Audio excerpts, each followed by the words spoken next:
p.m. Okay, please come to order for the July 22nd joint meeting of Glendale City Council, 3:18 p.m. All right, so please come to order for the July 22nd special meeting of Glendale City Council. May we have roll call, please? Here. Council members Devine, Friedman. Here. Najarian. Here. Weaver. Here. Mayor Sinanian. Here. May we have the report, please? The agenda for the July 22nd, 2014 special public meeting of the City Council was posted on Thursday, July 17, 2014 on the bulletin board outside City Hall. And at item 1 is Director of Economic Development regarding business proposal from Crown Castle USA to consider a memorandum of understanding and a form of ground lease agreement to market city sites to wireless service providers. At 1A is a resolution approving the MOU and form of ground lease with Crown Castle USA. Thank you. Mr. Ochoa? Completing the story arc of moving away from redevelopment, or what used to be redevelopment, and towards economic development, we have a rather unique opportunity for you to consider, without stealing any of Mr. Lanzafame or Ms. Sanchez's thunder. Suffice to say that we are looking for your authorization to capitalize our existing assets as a means of generating revenue and opportunity for the City of Glendale. With that, I'll turn it over to Phil, and he will walk you through the presentation. Mr. Mayor, members of the City Council, indeed, we've set up the Economic Development Corporation, and one of the responsibilities of that is to manage our assets. Next slide.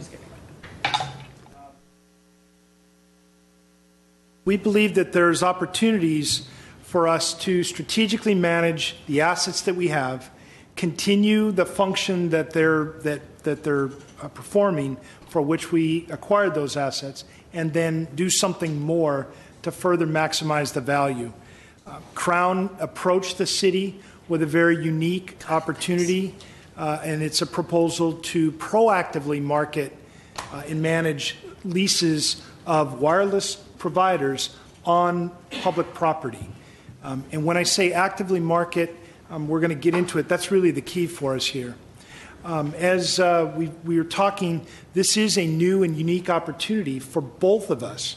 The city looking at this new, looking at our assets in a new light, as well as Crown devising an opportunity proposal in the private sector that would work.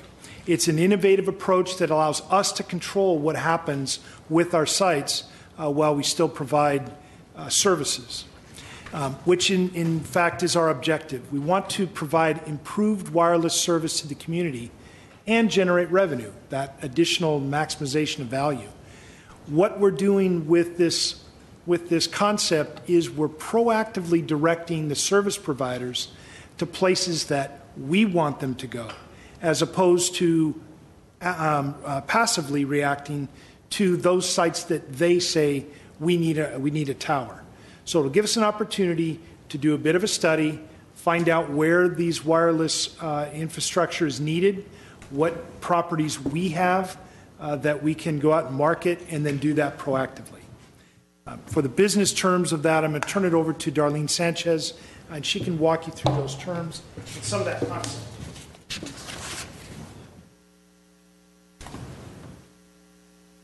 So as Mr. Lanzafame and Mr. Ochoa went over some of the bigger picture overview of what this program entails, I'm going to take you through some of the specific business terms of the deal we structured. I've been working closely with our City Attorney's Office and Crown Castle staff. We've developed a mutually agreeable memorandum of understanding. What it does is it gives Crown the ability to exclusively market and manage city sites for the development of wireless infrastructure. I should point out, prior to actually developing any of the sites, there are a number of strategic steps that Crown would have to undertake to be able to identify ideal locations. First, at their expense, Crown performs a radio frequency study. They will do this on a yearly basis at their own expense, and what this does is it determines where services are needed. It creates the framework for what will be a managed wireless asset plan for Glendale. Depending on this demonstrated gap, Crown can now market specific sites to carriers for different services. Despite the findings of what that radio frequency study says, the city still maintains final approval over what specific sites are marketed. And this MOU period with Crown will be for a 5-year term with an additional 5-year option. After a site and potential lease is identified, Crown proposes a lease to the city. After city approval, Crown constructs the infrastructure, then subleases that site out to third-party service providers and shares a percentage of this rent with the city. The two noted benefits in Crown's management of these sites is that they bring an expertise in their ability to negotiate directly with that carrier on behalf of the city, and also this does encourage third parties, because it's a third party versus dealing with an actual carrier, this adds to their ability to encourage more co-locations to one site. Now that I've laid out some of the basic structures of what the deal points are, and I know this text is small, I'm going to call out those major considerations that were taken into account when we formalized this structure with Crown. The first was existing leases. Our existing leases with the city that the city currently has with third-party carriers or with carriers were specifically excluded from this contract from Crown. So if we have an existing lease or far along in those negotiations, they're not part of this agreement with Crown. Yes, Mr. Weaver has a question. Yes. If they're doing a radio frequency study every year, might they not identify some sites that currently exist where it would be better if they were removed or moved to another location? And we have no control even if they identify that? Yes, they would be able to identify that if the study. Would it be up to us if we wanted to, or the carrier? Yeah, that question could be brought if, let's say, there was a ABC company had a big tower and Crown says there is an opportunity here. We have that ability to go to ABC company and tell them that we can broker that. But And move. Correct. The point here is that Crown doesn't have any say over those contracts that are already with the city. But it would be subject to the terms of their existing lease. Oh, I understand, but it would just say if they're going to, I don't think we've ever done a radio frequency study of Glendale. So some of those towers existing might not be in the best locations. I agree. And that's one of the benefits of having Crown and then bringing their expertise. We would know, we're not in that business, but the people that are doing the frequency study can look at it and say, you know what, they may be better off over there. Let's propose it to them. Turns out better for us.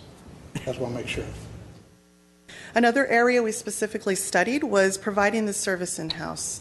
What we found is that even if a city staff person could be dedicated to actively market specific sites, he or she would not have the advanced industry knowledge that Crown has and be able to pair the most appropriate product to an identified coverage gap. We don't have those industry relationships necessary to engage service providers, the big decision makers in those service providers. A third issue we looked at was the established relationship that Crown has already with local and national service carriers. Increasingly, this has become a model that major carriers are embracing. As they look to Crown to undertake their major infrastructure costs, they're able to use that revenue to invest in the other areas of their business. Both AT&T and T-Mobile have, at the national level, entered into major agreements with Crown Castle. And the last major area I'll cover is that we did add some termination provisions. We added language that we are able to terminate the lease, or excuse me, the MOU, if minimum thresholds of income are not generated to the city. And this was a way to ensure that we know Crown is out there actively marketing. And what are those minimum thresholds? For the MOU for the first 5 years, if we receive less than $500,000, we have the ability to terminate that second term. And then under the lease term, because again, Crown is using their money to build these infrastructure. So once the infrastructure is built, 12 months after that, if there is no revenue generated on that, we have the ability to terminate. When will they finish building that infrastructure? How long will it take them? I don't know. I think it was that's something I can ask Crown. There are representatives of Crown here, and we can ask them how long it typically would take to do that type of development. Related question, Mayor. When they do that first year radio, do we get to see that? Yes.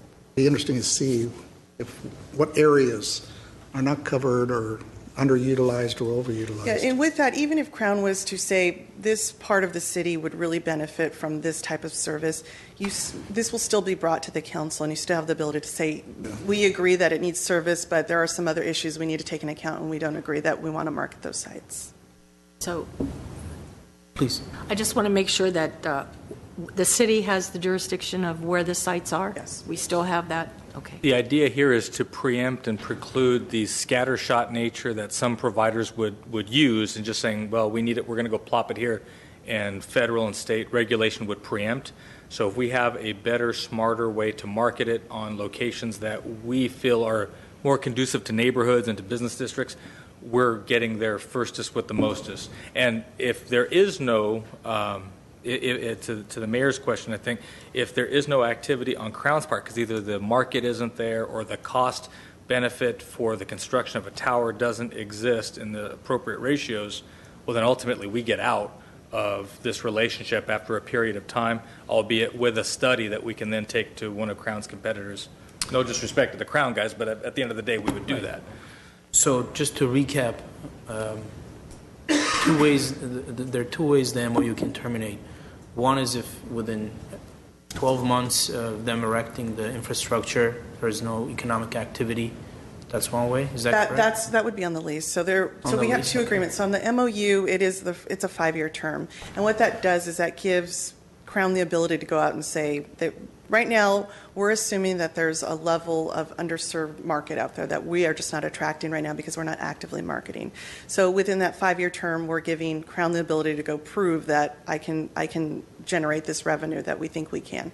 At the end of that 5-year, if they cannot generate that, we have the option to not extend the second term of that MOU. Right. That's the $500,000 if they don't generate. Correct. And then the other point that you were discussing on the ground lease is different. So, because again, they've identified a carrier that wants to build. Now they've spent a ton of money to build this big infrastructure, and we believe, and they believe, it's in their best interest to get somebody on there to generate revenue. But like you said, what if something happens? We don't know. We have the ability to say, after 12 months is when we can say we'd like to. And with each lease location, it's an ordinance that has to come back to the council. Right. So you have another bite at the apple at that time. Mr. Weaver? Yeah. Say that you find multiple carriers that have problems. Can the towers be built where there be multiple carriers on the same tower?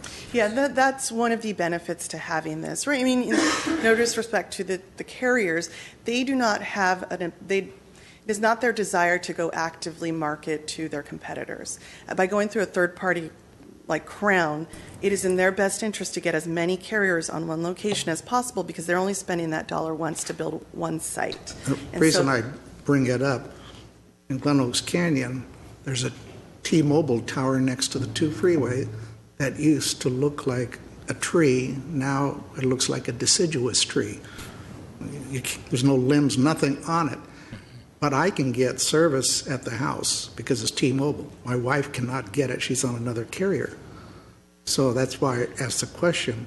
If that is a good site, Crown could put 3 or 4 carriers on that one site and eliminate the need for duplicity all over the place. Yeah, we would do that on sites that do not have a tower right now, yes.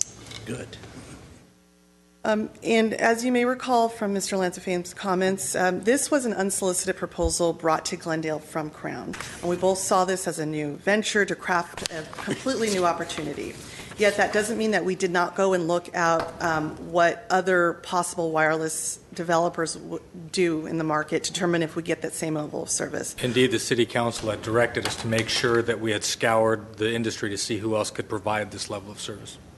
So what we did is we found that although most companies can build and manage towers, Crown was the one company with the ability to conduct radio frequency studies and actively market an inventory of sites. To put it simply, we couldn't find another of the carriers that could that had the same scope that we had crafted with Crown. These are important capabilities. This RF frequency study is important because it contributes to a more holistic approach to managing a wireless asset plan. And by first assessing availability and needs and then using the specific knowledge to design, implement, and market solution, Crown's proposal maximizes Glendale's assets. On the screen is the revenue share model that the city will receive from the rent. The overall idea here is that Crown creates, builds, and maintains the structure at their cost. The more carriers that are co-located to one site, that's a better revenue share for the city. In summary, more than ever, activities that can maximize the value of city assets and generate a direct revenue stream are important to bridge any funding. The proposal here is strategic, it's proactive, it protects local control by being city council driven. It entices carriers to go to places we want them versus the other way around. It promotes co-location, it improves wireless service throughout the community, and it provides an increase in revenues from an increase in leases. That concludes my portion of the report. Mr. Lanzafame's here, I'm here, and also we have representatives from Crown to answer any questions that you might have. I have a few questions. So either way, let's assume the unfortunate outcome of this agreement not coming to fruition. I mean, no money is generated and the agreement doesn't bear any fruit. We're not out of pocket anything, right? The city's not in any way financially committed to this deal. That is correct. Okay, that's good. I know there's a sort of low threshold for how much the profit should have to be in order for us to continue the MOU by another 5 years. But are there projected profits? I mean, do we have like a projection as to how much we may be getting in? We looked at adding, if we added 3 new towers and 2 additional antenna on existing towers, we would generate about $570,000 over the next 5 years, and then about $250,000 going forward. We believe that there is more business out there. This was a real conservative estimate, and especially since we haven't done the frequency study to know where there's opportunities. But this is what we believe can be generated. Okay. And this question is probably to Mr. Ochoa. Now, when the issue of an individual tower comes to City Council, when we're going through the process of approving or disapproving a proposed tower or an antenna, these are sort of charged issues in terms of our residents are concerned with the health impact and otherwise that these towers have on them. Will the city be conducting public hearings? I mean, is that all on us? Is that going to be an additional expense that we'll be incurring, or? Additional expense in the context of the noticing and actually holding a public hearing here, because it would be an ordinance that would come. So it's a nominal expense for us. We're here already doing the work. The issue of aesthetics, you're absolutely right, is something that, as much as the health, but especially the aesthetics. People don't want that big giant pole literally in their backyard or even in their front yard, depending on where they are. So to the extent that we can get a little more cost-effective by co-location, for us that is a major plus on the finance side, but it's also a major plus from a community compatibility standpoint. And our cost is relatively minimal because, again, we're here. We will do the noticing that we would for any ordinance, but it is a council-driven dynamic. Mr. Mayor, I would add that you will see the sites, when we do the study, you will see the sites and approve a list.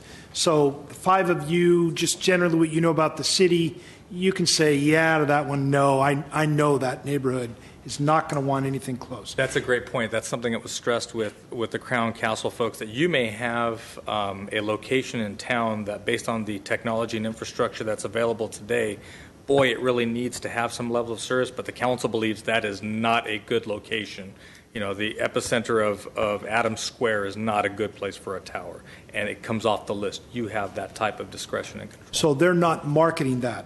But let's say that there was a place that we all just missed, and we thought it would be a good site. Somebody in that neighborhood brings new information to you, perhaps even before we get to a hearing, and we all realized this is not a good place to have a tower. We wouldn't bring it. If it does come before a hearing, you can always decline or not approve the lease. Crown is aware of that and goes in eyes open, knowing that that's Mr. a Mayor? potential. Yes, Mr. Weaver. Question on that. Would there be public outreach first? They identify sites, because you say, well, the council can't, and if we do it without involving the community, we'll get our heads chopped off. So if the sites are developed, we says, looks pretty good, but go out to the public and let them weigh in. And we can do that at different levels. There may be opportunities for us, and this again is why we're looking for that expertise. There may be opportunities where you don't need a large tower. You could put a series of repeaters on light poles and accomplish the same thing. We don't know that. Crown does and may be able to direct that, in which case nobody may even know that they're there. Okay. Now, if there is a large tower going into a park that's right next to it, we're going to know it, and we're going to want to do some additional outreach. Okay. Very well, thank you. We do have a speaker card filled out. Bill Wiseman? How much time do you need, Mr. Wiseman? If you can give me 5 minutes, that would be great, and I'll try my best to 5 finish minutes. in less than that. Okay, thank you. And if you could put up the slides. I brought some slides with me today. Good afternoon, Mayor Sinanian, City Council members, city staff, and the public. My name is Bill Weissman from far north Glendale. And interestingly enough, there's an issue that Sharon and I have been discussing for quite some time. And Councilman Weaver actually just brought up the issue, and it is the monopole antenna north of the 2 and 134 interchange. The exact address is Mount Carmel Drive. Exactly. And let me see if I can... It's a skeleton. So here's an RD photograph with the sun behind it, and you'll notice the thing at the top mentions that it is a Crown Castle antenna. Back in 2009, some of you may recall, the city had a temporary moratorium on the placement of commercial wireless facilities. And at that time, they did a survey of every wireless telecommunication facility in the city of Glendale. So this particular facility, which is SV00659E, is described in that survey as a monopole disguised as elm tree. Oh, is it an elm? The only kind of elm tree that this looks like to me is a dead elm tree. And let me also preface this by saying I'm not here to try and throw any kind of a monkey wrench into the works between the city and Crown Castle. You all are going to make that decision on its merits, and I'm not here to try and interfere with that. I'm just saying that if there are going to be any considerations given to aesthetics, this antenna is in an extremely prominent location. It's right next to the transition road from the east 134 to the north 2. And as you can see in the last photo, and it is just according to the 2009 survey, a T-Mobile service, as you were saying. And to the extent that it might be possible as part of this deal to maybe have some discussion regarding the aesthetics of something that looks like this. Speaking for myself, just a plain monopole would be more attractive than this, such as the 3 flagpole monopoles that are on the Caltrans property right there at the freeway interchange, or the shorter monopole antennas that are just north of the sports complex adjacent to the northbound side of the 2 freeway. So anyway, I just wanted to maybe put this idea in your head that maybe we can improve the aesthetics of some of the existing Crown Castle facilities. And thank you very much for your time. Thank you. Mr. Mayor, the only comment I can make on that, if you're down on Mount Carmel, you're looking way up to see it, so nobody's looking up. And if you're on the 2 transition, or on the 134 transition, the 2 north, you're going about 70, 80 miles an hour, and nobody's taking the time to look at the pole. That's the uniqueness of that location. But, I agree. If that's an elm, they got to make it look like an elm. Personally, I like oak. They can make it look like an oak tree. Yes, Mr. Nigerian? Well, since the aesthetic flexibility is a plus, a positive in this deal, I would definitely like to see the flagpole type monopole with the Glendale flag flying. I know several years ago we contacted Caltrans to see if the flags that they're flying could include a Glendale flag at the In-N-Out. I call it the In-N-Out flags, or Rusty Pelican, whatever. Could include Glendale. They gave us a big, listen to the hand, speak to the hand, because how does that go? Talk to the hand. Talk to the hand. Because the ears ain't listening. Yeah, I get that from my kids. At that location, and also on the far north Glendale, along the 210 freeway. I mean, it's certainly I think we have an identity crisis north Glendale, and if there are those type of semi-acceptable towers up there, a flagpole with the Glendale flag would be certainly a nice addition. And if we have that ability to influence Crown in the design of the structure, I think it would be great for us. Certainly on the new leases, yes. On the existing stuff, that I couldn't speak to at this point. Mr. Mayor, just Friedman? We have Crown Castle here. Do you want to explain that tree? could I just add one thing before he speaks? Where the In-N-Out Burger is, those 3 flagpoles are not in Glendale. They're in Eagle Rock, and Eagle Rock would not allow us to put the Glendale flag up. It wasn't Caltrans.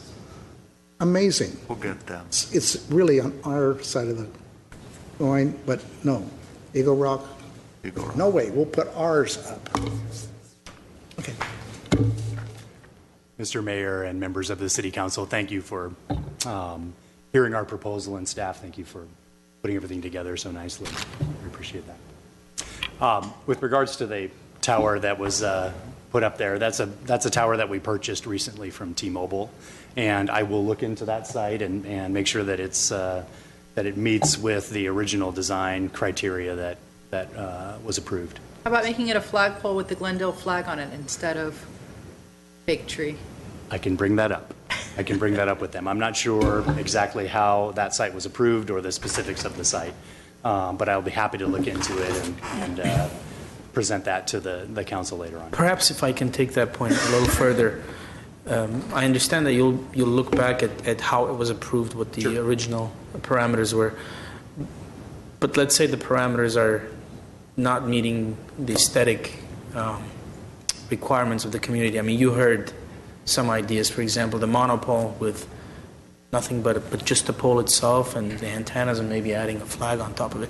If that's an option, just consider options on that particular tower that are realistic. Yes. Okay. Just so it doesn't look like a Absolutely, fake Mr. Mayor. dead tree. Exactly. Right. So, Yeah. There was a fire there recently, though. It may have been damaged in the fire. I don't know if that's what happened. I don't think it's really made out of wood. No. Oh, I assume it's a plastic type or a light metal that could have been Sure, that damaged. actually brings up a point. Maybe the pieces that were there melted in some way. So That's- we can definitely look into it. That and I tower, will- the fire was on the other side.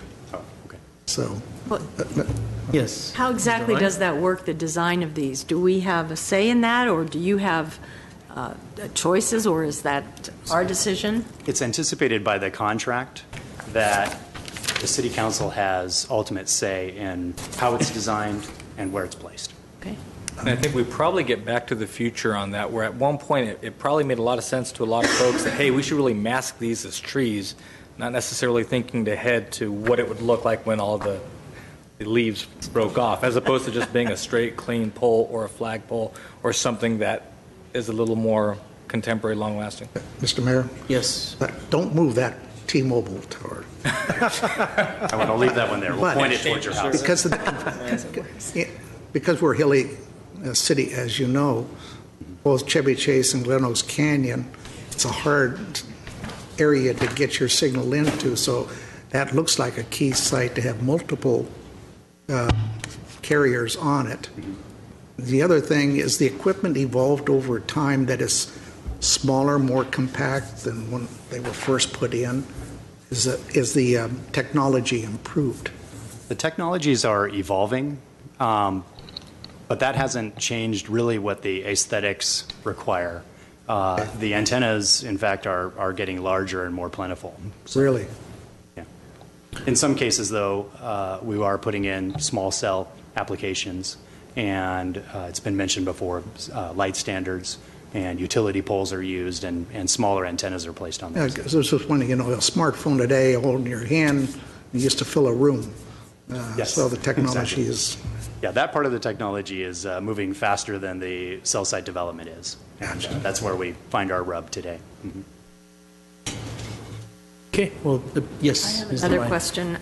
In the report, it says that Crown's, currently, our annual rate of, on the lease is $420,000 a year, and it says that Crown's will be less than that. Will we eventually plateau out or, kind of? Many of the leases that we have now, they have another 15 to 20 years on them. And as we mentioned, they're just walking through the door. And so we think by proactively going out and marketing, we will actually generate more revenue than what we are. That $415,000 or so, that continues to go to the city under the existing leases for several more years. Well, there appear to be no questions about the business proposal, and but I'll be happy to move. Yeah. Nay, on behalf of T-Mobile.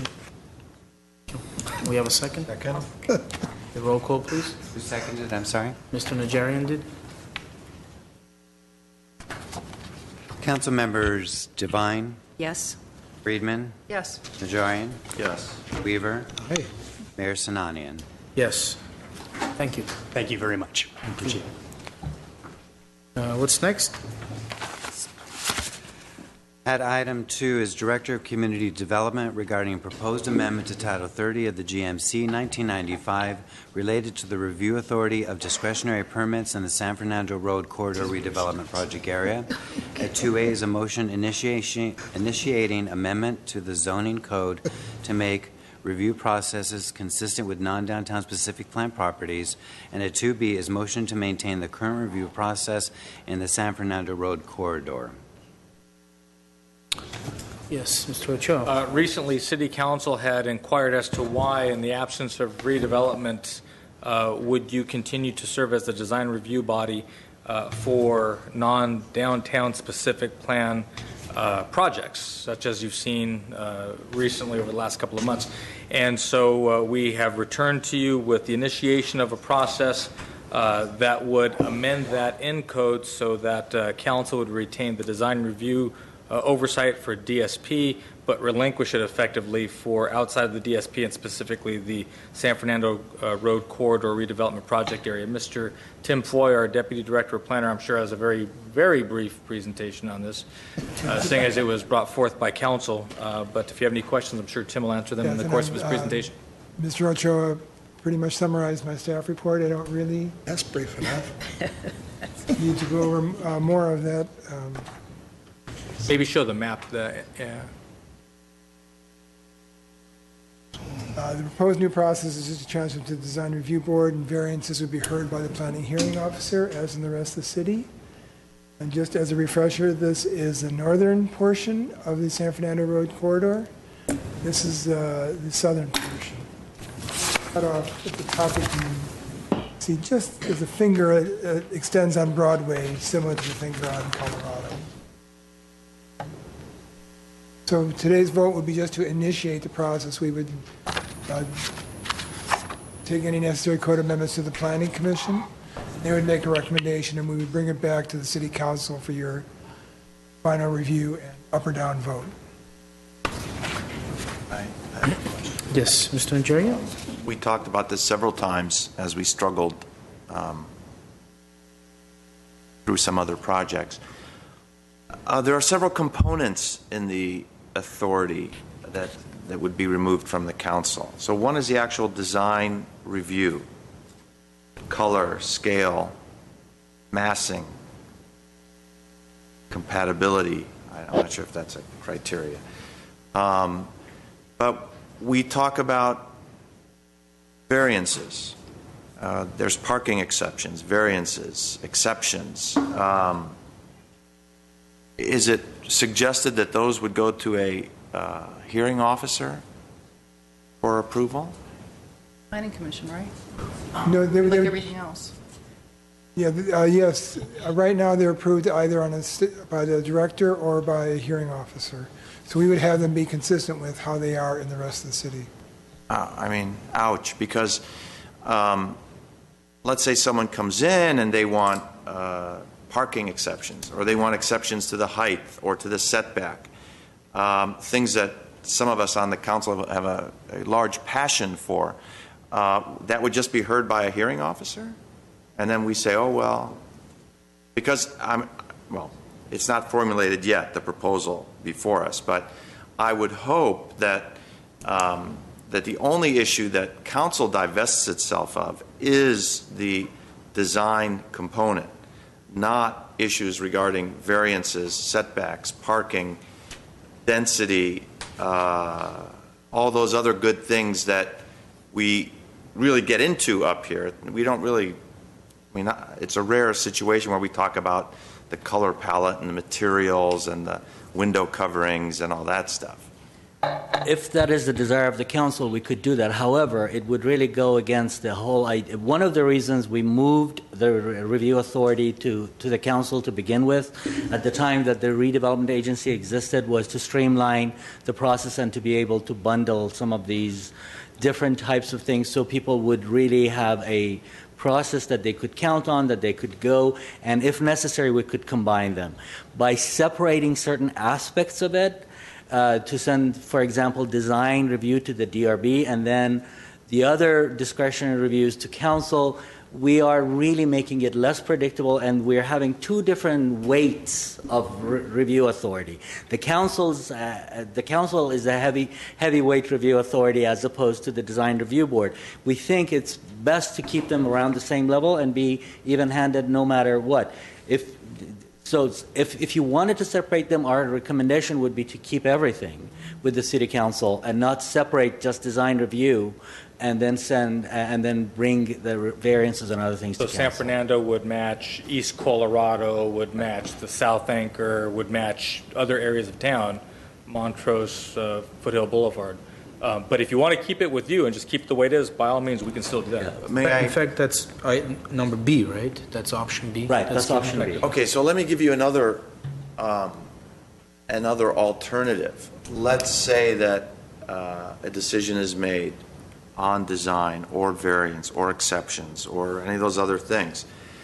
Can we have it so that one city council member may have it come before council for review, an appeal, so to speak, just made by initiated by one member of council for full council review? Something we could consider, but just from the top of my head as a reaction, I would recommend that be two council members as opposed to one, much in the same way that you would put something on an agenda? An item on the agenda, again, to be consistent with everything, all the other practices.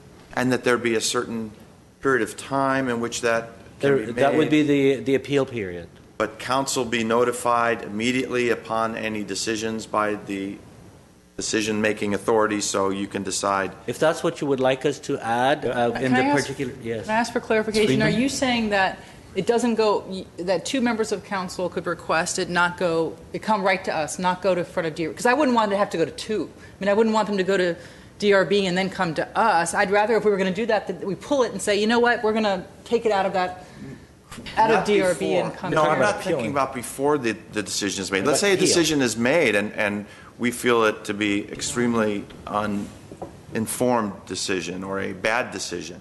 At that point, I'm thinking, boy, I know my council members, I can get 3 votes up here, or at least get another vote to have it discussed and air out this particular issue as an appeal.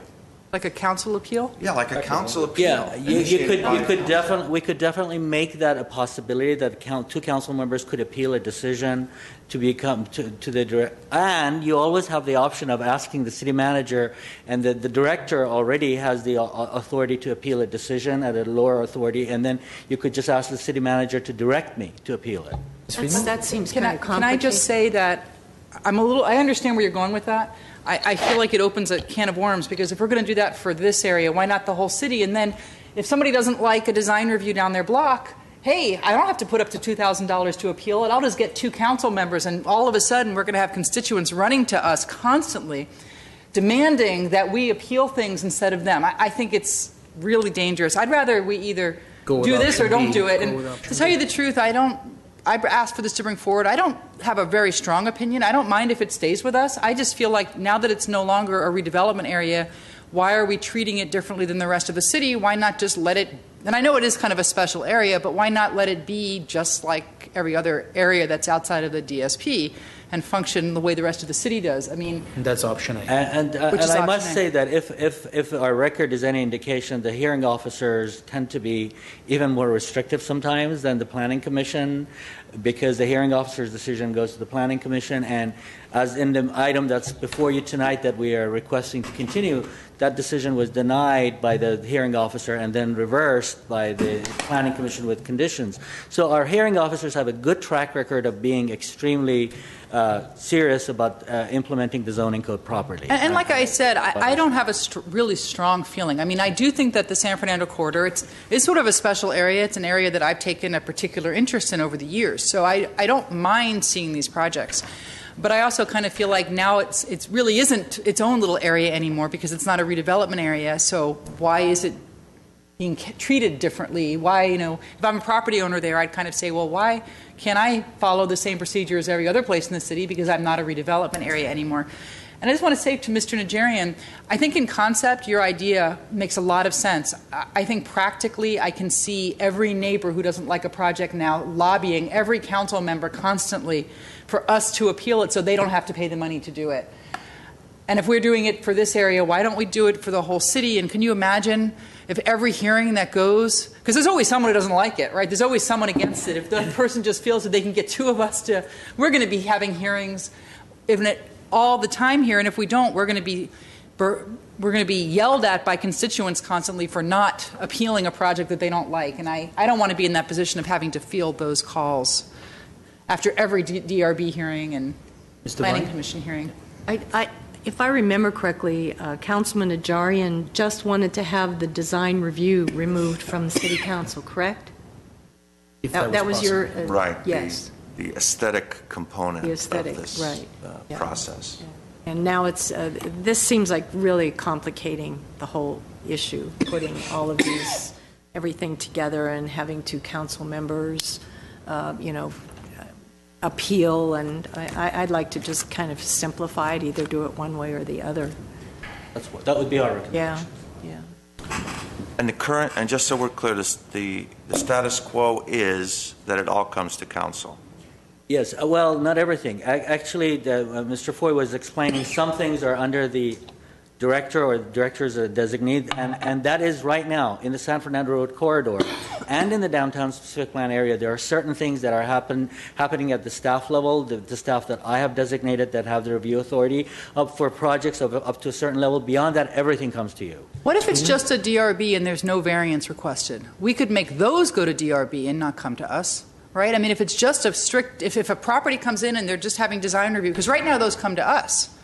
So if there's no variances, we could have a compromise and say if there's no variances or no significant variances. I mean, do we care if it's 3 inches of space? I mean, we could have some determination that if it's minor variances that are not substantive to the project, that will just go through that process. But if it's more than a 5%, a certain size of variance where it really makes a difference, then those would come to us. Would you guys look at that as an alternative? Tim Foy is just reminding me something that I must say that addresses what you just said, Councilwoman Friedman. Right now, if there's only a variance application and no design review is actually the triggering point for things to come to council. If there's only a variance application already, in San Fernando Road corridor and in downtown, the variances go to a hearing officer. So why don't... Only when they're in conjunction with design review that they come up here. Oh, so it's just because it's I think it's the design review element that I'm feeling that I like our DRB board, and I don't know that we do a better job than they do necessarily, and I don't have a problem with design review in this area going to them. I don't know how my colleagues feel. I mean, I think if it's design review, like you said, in conjunction with some variances that are substantial, that those should, maybe you can flag those and those can come to us. Or we already have, at every level of review authority, we already have the discretion at a certain point, certain critical triggers, if they're in place, we could send them up one level or more than that. We could put something like that, that if the combination of the applications warrant a review by the council because of the level of public interest or the massive of it, and we can define those trigger points and say, if an application is at that level, it's best for everyone that it directly goes to council if they involve those things. To that point, and maybe kind of to the extent that it's easier to administer, more straightforward to administer, that it's either one way or it's the other. I think as a general rule, that makes more sense for doing business. But as Mr. Agani indicates in the code now, whenever there's something that is deemed to be by either Mr. Agani or myself that it's going to be controversial, it's going to generate a good deal of community feedback, we can punt that up the ladder from him to me, from him to DRB, up all the way to you.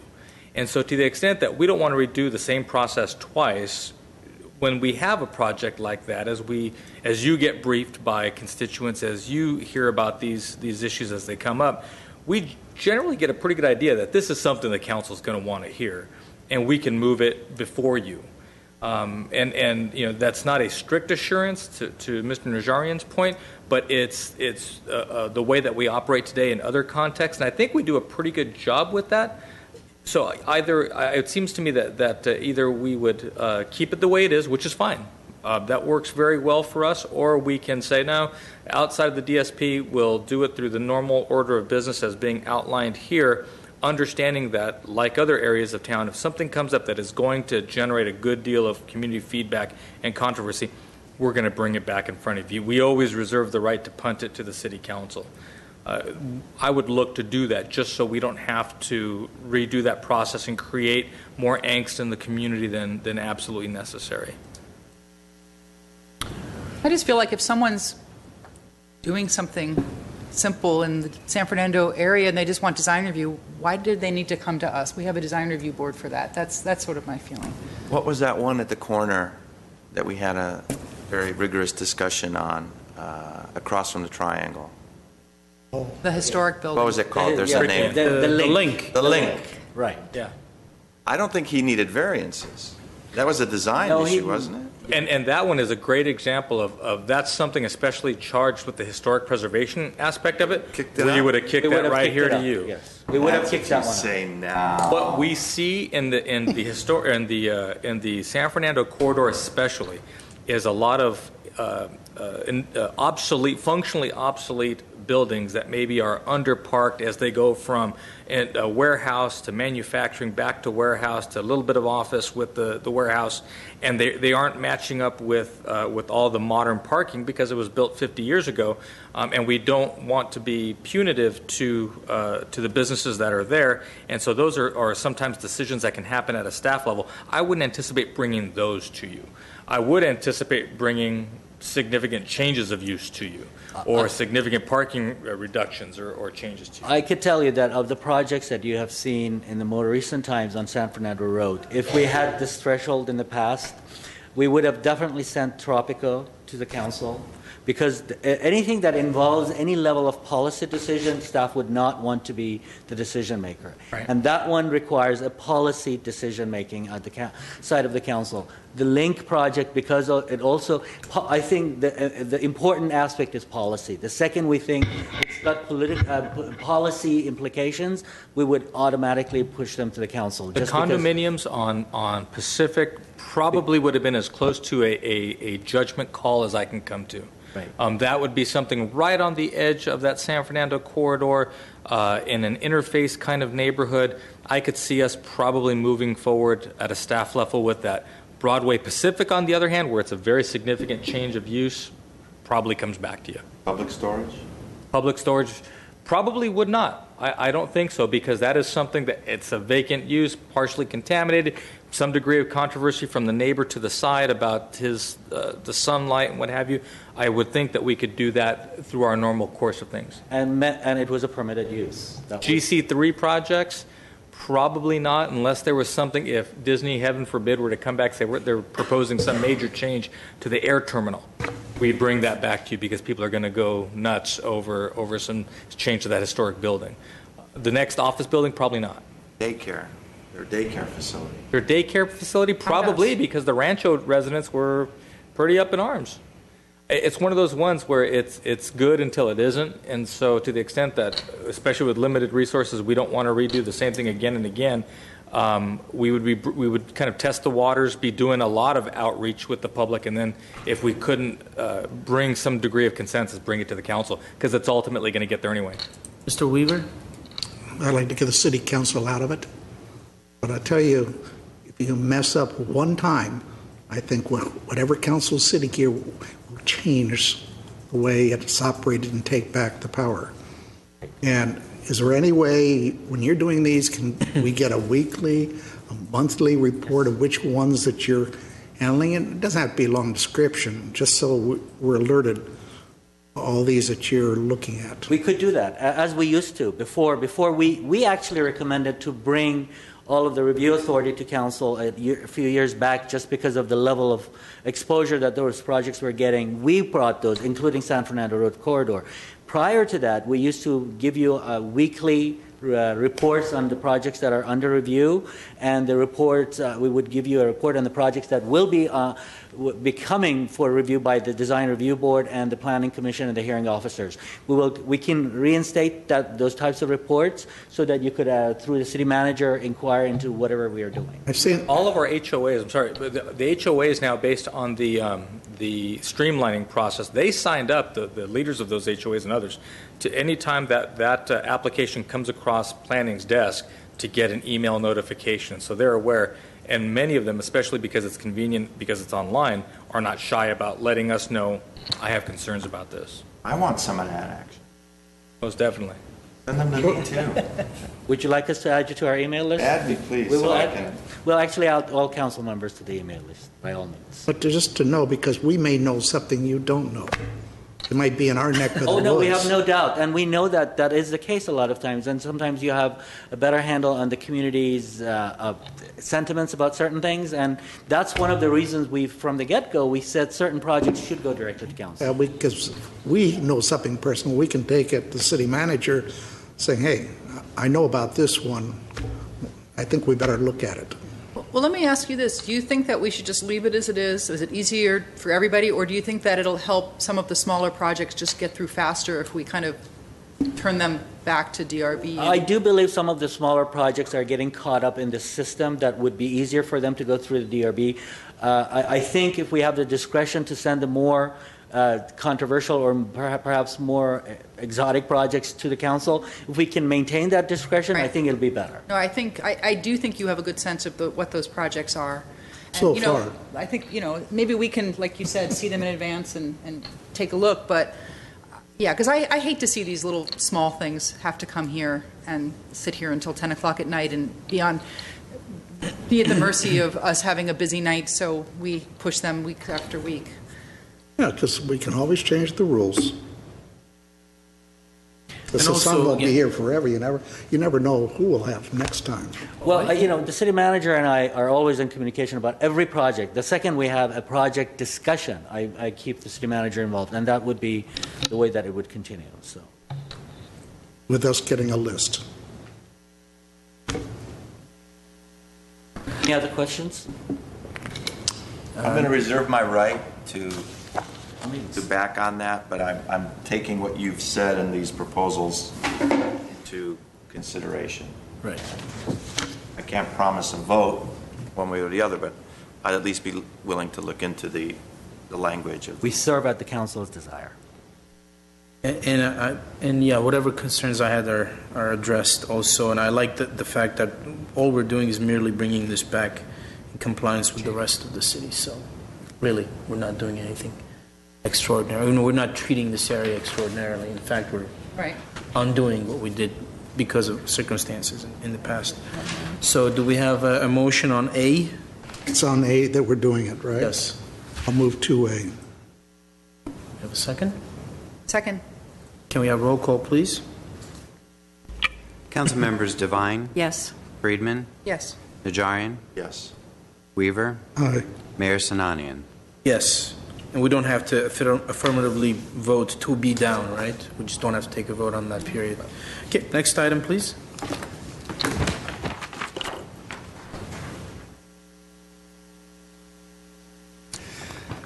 At 3 is Director of Community Development regarding proposed amendments to Chapter 30.24 of Title 30 of the GMC 1995 relating to precise plan design overlay zone. At 3A is motion initiating amendments to the zoning code. Yes, Mr. Ochoa. Thank you, Mr. Mayor. In areas, particularly areas outside of the downtown specific plan area, we are wanting to reinforce an existing tool that we have that other cities use much to the benefit of the overall community in planning and designing smaller geographic areas, somewhere between the city's existing zoning code and the need and the scope of a larger specific plan or community plan. We believe that there is a role to be played by what we're terming precise plan design overlay zones, such that we can work at a neighborhood scale versus a larger district scale or community scale like the North Community Plan or the South Glendale Community Plan, and be able to provide you with the opportunity as a city council to create these specific overlay zones for different areas of town for projects, should they materialize, that are kind of those tweener sites, those larger than a parcel or two, a small parcel or two, but not an entire district. And so to give you just a little bit more, because this is just the initiation that we're asking for, not the actual approval of a code amendment, we'll have Deputy Director Tim Foy give you a little more of meat on the bones as to what this tool is and how it could be used. Tim? Thank you. As the city manager said, this exists in the code already. It already is an overlay zone on top of base zoning that can be applied. Second and third bullets there are probably the most important ones, and it's tied to very specific project plans. It doesn't change the zoning for all time for a piece of property. It's only for one very specific set of plans, I mean, including building location in the site, materials, and even landscaping plans are all included in this package that is always approved by the city council, and changes to it are approved by the city council. So, the weakness, though, is that it doesn't really give much flexibility in zoning standards, and the kind of project sites that the city manager was describing, very often it can be advantageous to have some flexibility in zoning standards for better design or superior functioning. Again, we would retain that each plan be reviewed and approved by the city council. Here are some of our neighboring cities that have very similar zones that allow for flexible zoning standards. There are plenty of sites, not plenty of sites, actually there are not that many sites that this would qualify for. The existing overlay zone hasn't been applied in probably 13 years. I don't know, I think this will be attractive to some developers. I think the cost of doing it and the cost of changing it again in the future is probably not going to make people go crazy with it. These are some of the characteristics that I think a site would have that would make it attractive to a property owner. And again, as the city manager said, this is just a vote on initiating the process. And again, we'll go to Planning Commission and back to the city council. So there's a handful of sites around town, I think, that are maybe an acre or two or maybe a little bit larger that have or are adjacent to a very unique characteristic, maybe a park, maybe a school. Maybe the idea of taking the open space requirement of that particular site, and instead of having open space on this project site, we can take their development impact fees, allow them, in lieu of putting open space on their project site, maybe invest those dollars on top of their development impact fees on that existing park that is immediately adjacent, or investing in making a school that is across the street or adjacent into a joint use facility.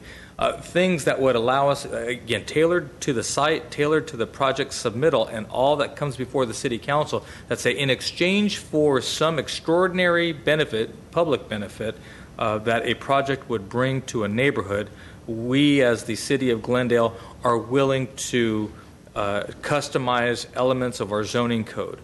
It wouldn't fit everywhere, and in fact, it probably, as Tim indicates, fits only a handful of locations where there are functionally obsolete buildings adjacent to probably, mostly, existing public assets and infrastructure.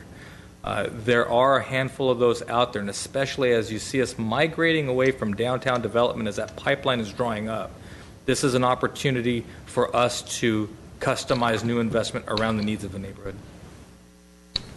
I would also remind you that this, as a change of zoning, it requires 4 council votes to be approved. So Each plan would require 4 council. So aside from the sort of examples that Mr. Ochoa touched on in a broad sense, can you give me an idea about what type of situations would give rise, and what type of, called the PPD would, I mean, Sure. Other cities do what? How do they use this tool? Well, I'm not that sure how other cities use it, but I can think of some older commercial properties here where they were just historically developed, where part of the commercial use was in a residential zone. The residential zoning was never changed. Every 10 years they have to come back for another use variance. It's always approved. It's a little pointless. We might as well just give them, you know, as long as you keep the site and use it the way you're using it now, we can be certain of it, just give them that zoning tied to their specific layout. I'm thinking of Palladio restaurant in East Colorado. There might be sites where something spans a zone boundary line between residential and commercial, and there it just might make sense to be able to play around with something a little bit. It still has to comply with the general plan. It'll probably still have to comply with the overall intent of the zoning ordinance. We've been pretty broad in our zoning categories when we talk about the downtown specific plan. We've got the auto South Glendale specific plan, which is kind of what you're talking about, is it not? Where you've got a type of uses that you're permitting. It's kind of a mini specific plan. I can tell you that a couple examples. In a previous life, the idea of doing a project immediately adjacent to the downtown business district, creating a special, allowing for an increase in density in exchange for the creation of parking that would be open to the downtown businesses. You know, so the public's getting something at no cost, but you're giving something by way of additional density, and it made sense because in the context of the general plan, it was immediately adjacent, bringing downtown shoppers to the downtown business district. That's the kind of idea. In more contemporary settings, the project on West Glen Oaks at the old Bob's Big Boy site is using the existing version of this tool. And we're helping to maximize their use of that tool to create what hopefully will become a very nice public plaza that the community can rally around and give some sense of place, and in exchange do additional units. So something that like I say, it won't fit every location in town, but it will fit those very unique locations that are either in abut business districts, thoroughfares, or areas that have some unique connection to an existing asset, a school, a park, a mall. And I don't mean mall like shopping mall, like a big promenade kind of thing. I think of West Glen Oaks, West San Fernando, where the two streets come together in just south of Northwest Glendale. Those areas that are neither fish nor fowl, that we may want and need to be a little creative as to getting the highest and best use of that land should a project materialize. Now, understanding that we have no more redevelopment agency. And so the ability for the city to go and assemble property through the Economic Development Corporation, or at least give the assurance of assembling property vis-a-vis eminent domain, or at least the threat of eminent domain, we don't have that, nor do we have the funds to do that. So where we bring value to the private market is in the land use authority and discretion that you have. So as the market comes to you and say, well, okay, outside of the downtown, on East Colorado is a great example. What could we do there to remake some of those old strip centers, some of the old motels? We may want to do something extraordinary in terms of the land use design standards and density that we have under the zoning code. What that is today, I couldn't tell you, because we don't have a redevelopment agency to go effectuate it, assemble the land, and go do an RFP. We're waiting for the private market to come to us and say, City of Glendale, what can you guys do here? And what we're saying is we will have a framework to address the answer to that question. Creating this PPD, setting the standards, determining what concessions we would ask from the property owners, and how they would be used. For the public benefit. So it would be just like the downtown specific plan. Be just like the downtown. Like a small version of a specific plan. As I say, somewhere between our existing zoning codes and the full scope of something as defined as the DSP, between the ceiling and the floor, there would be these specific plans, these precise planning design overlay zones, all coming back to the council, all that you would have the opportunity to say, well, if we're going to get something out of this for the public, what should that something be? Recognizing that we are going to be collecting the appropriate fees, and to the extent that, again, we would have some degree of flexibility to say, wow, putting a tot lot in the middle of a planned unit development, small lot subdivision, doesn't make a lot of sense. If there's a park across the street, let's make the park the village center for that project across the way. You could have that type of discussion, and you create value in doing that. Who pays for that? I mean, there's some money involved. The applicant. And that's really, that's what I wanted to stress. Each time an applicant chooses to use this tool, it costs them about $20,000 to $30,000. So there must be a lot of vested interest in this, and it really takes. It's really only meaningful in certain sites that there is. The Grandview site comes to mind right now. For example, that site, because of the underlying zoning, it has some oddities that really make it very difficult for a developer to come up with an unusual and interesting, unique project that would meet council demands. But if we have this tool and we can offer it to them, council can take into account the neighborhood concerns on the residential community immediately next door, and take all the other amenities on site, and then direct the developer to develop the site a particular way that meets design standards and meets community needs and the council's desires. And then we will designate it this particular overlay district for that project alone. And generally not with a ton of variances. It's not a ton of variance. It's one review at the same time. Ms. Friedman? Well, to me, what interests me about this proposal is not so much as an excuse to give developers the ability to build denser projects. That's not what it's about for me, and I don't think it is for you either. And I want to make that clear. This is really about allowing developers, builders, whatever, whoever, to come up with some creative solutions for properties that might be challenged for different reasons. Right. And a lot of times these are properties that are blights to the area. Either they have a vacancy, they have something about them that makes, like you were not saying they're a blight, but not everybody loves some of the old hotels on Colorado. There might be better uses, or old strip malls, which sometimes are eyesores, unpleasant, underparked by today's standards, but that can be difficult to do to find a good replacement project. Right. And so that's what's interesting to me. And if this allows that kind of flexibility to where we can see things that are more exciting, that allow projects that come in that benefit the community in different ways, not just by giving some concession, but by their very nature, there's something that will add to a neighborhood, and this allows for more of that. That's what I find interesting about this. Ms. Devine?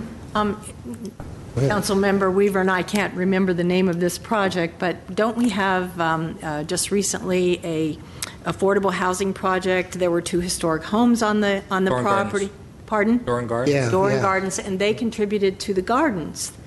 their impact fees went and they did extraordinary things to Doran Gardens. Is this kind of what we're talking about?